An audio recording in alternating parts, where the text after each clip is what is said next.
Hi, my name is Wayne Botha, and I just want to give you a brief introduction to beer at the start of this course. Beer is moderately alcoholic and fermented.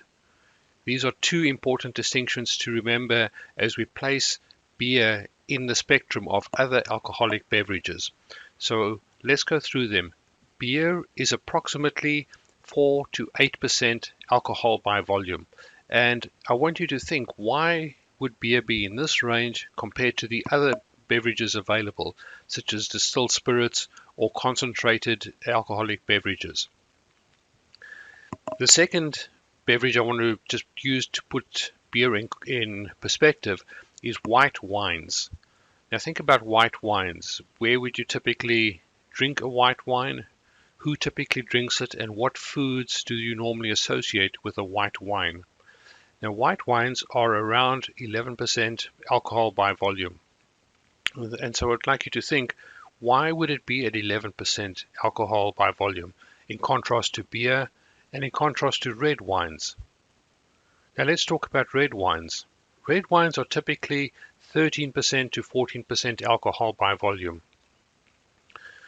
Now remember that a winemaker, a vintner, or a brewer can impact the level of alcohol by volume in the end product.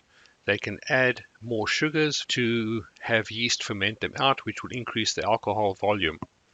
And yet people who produce beverages, especially fermented beverages, choose these ranges for their alcohol. So why is that?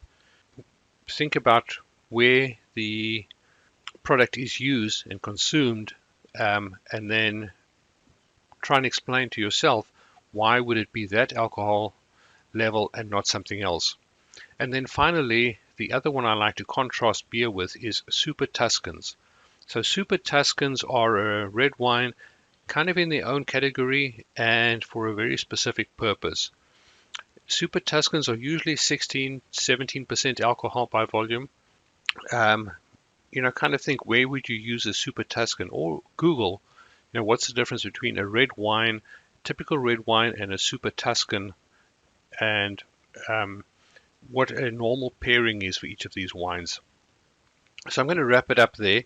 Just wanted to give you an introduction to beer and to spark some thoughts about why beer is moderately alcoholic, because like I said, we can make beer with just about any percentage up to 40% alcohol by volume.